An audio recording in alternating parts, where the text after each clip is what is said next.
All of his co-workers were gone. What could it mean? Stanley decided to go to the meeting room. Perhaps he had simply missed a memo. No matter how hard Stanley looked, he couldn't find a trace of his co-workers.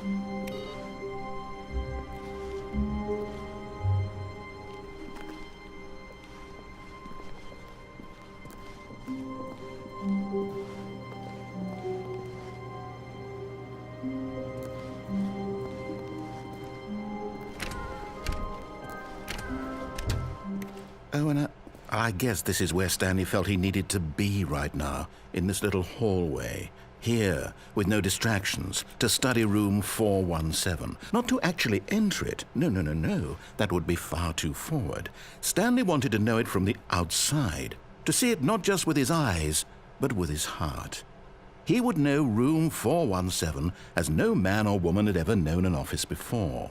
That ladder over there. Oh, and that little picture of a horizon or something. It's all just a never-ending parade of joy for Stanley. Ah, no, apparently not. When Stanley came to a set of 2 open doors, he entered the door on his left.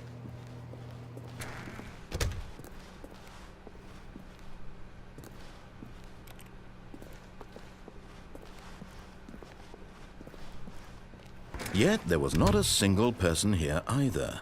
Feeling a wave of disbelief, Stanley decided to go up to his boss's office, hoping he might find an answer there.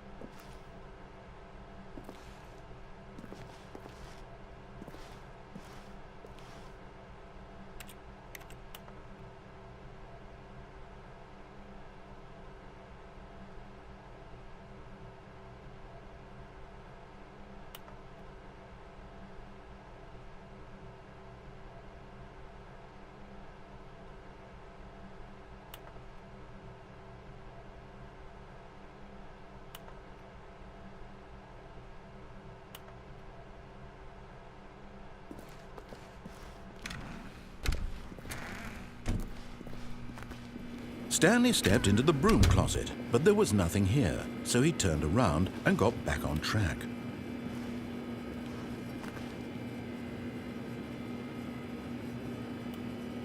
There was nothing here.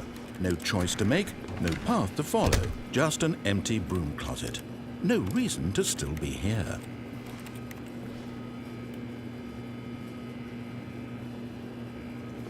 It was baffling that Stanley was still just sitting in the broom closet.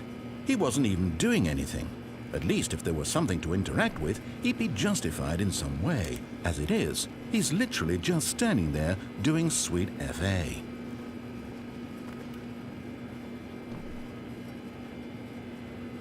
Are you really still in the broom closet? Standing around doing nothing? Why? Please offer me some explanation here. I'm genuinely confused.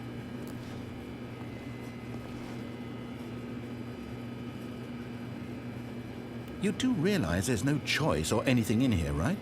If I'd said Stanley walked past the broom closet, at least you would have had a reason for exploring it to find out.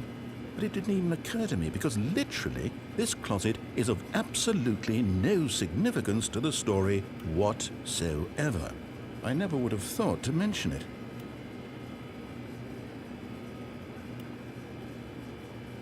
Maybe to you this is somehow its own branching path. Maybe when you go talk about this with your friends, you'll say, "Oh, did you get the broom closet ending? The broom closet ending was my favorite." I hope your friends find this concerning.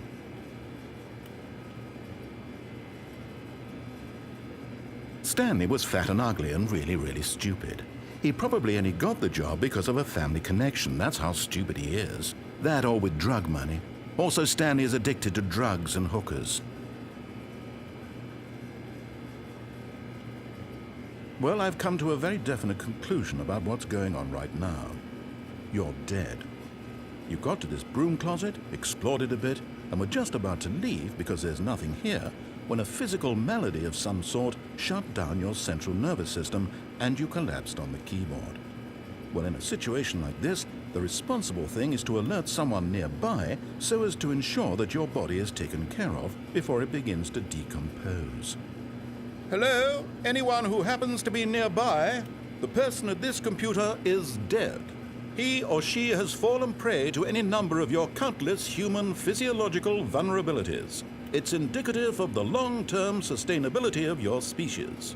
Please remove their corpse from the area and instruct another human to take their place at the computer, making sure they understand basic first-person video game mechanics and filling them in on the history of narrative tropes in video gaming, so that the irony and insightful commentary of this game is not lost on them.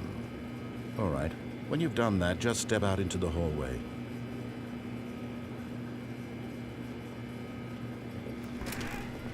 Ah, second player. It's good to have you on board.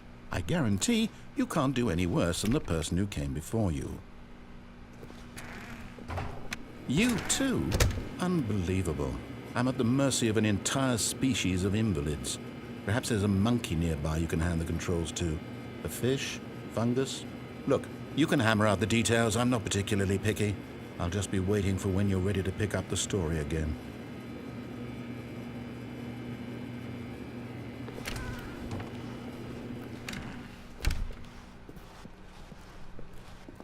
Coming to a staircase, Stanley walked upstairs to his boss's office.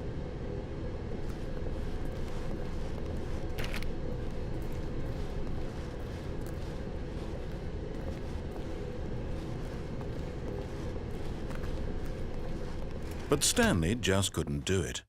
He considered the possibility of facing his boss. Admitting he had left his post during work hours, he might be fired for that. And in such a competitive economy, why had he taken that risk?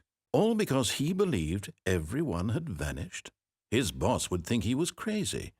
And then something occurred to Stanley. Maybe, he thought to himself, maybe I am crazy. All of my co-workers blinking mysteriously out of existence in a single moment for no reason at all? None of it made any logical sense. And as Stanley pondered this, he began to make other strange observations. For example, why couldn't he see his feet when he looked down? Why did doors close automatically behind him wherever he went? And for that matter, these rooms were starting to look pretty familiar. Were they simply repeating? No, Stanley said to himself, this is all too strange. This can't be real. And at last, he came to the conclusion that had been on the tip of his tongue. He just hadn't found the words for it. I'm dreaming, he yelled. This is all a dream. Oh, what a relief Stanley felt to have finally found an answer, an explanation. His co-workers weren't actually gone. He wasn't going to lose his job. He wasn't crazy after all. And he thought to himself, I suppose I'll wake up soon. I'll have to go back to my boring real-life job pushing buttons. I may as well enjoy this while I'm still lucid. So he imagined himself flying and began to gently float above the ground. Then he imagined himself soaring through space on a magical starfield, and it too appeared. It was so much fun, and Stanley marveled that he had still not woken up. How was he remaining so lucid? And then perhaps the strangest question of them all entered Stanley's head.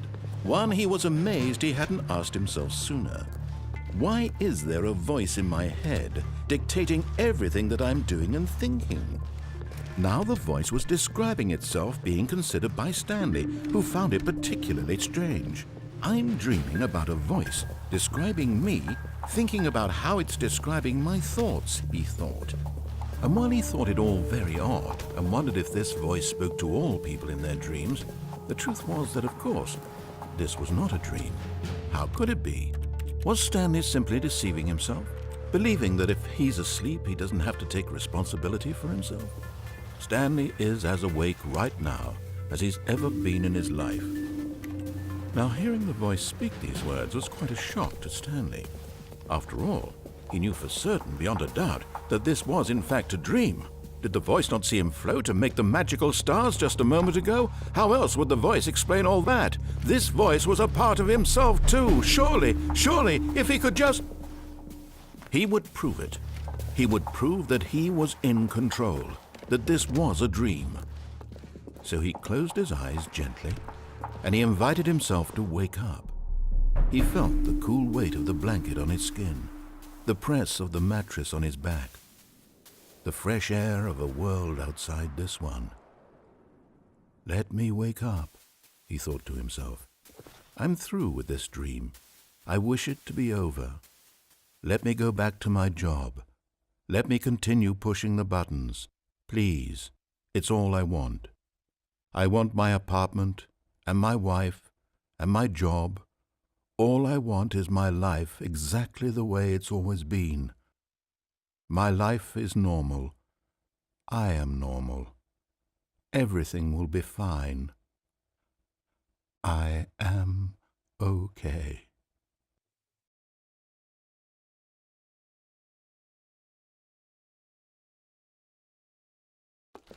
Stanley began screaming. Please, someone, wake me up. My name is Stanley. I have a boss. I have an office. I am real. Please, just someone tell me I am real. I must be real. I must be. Can anyone hear my voice? Who am I? Who am I? And everything went black.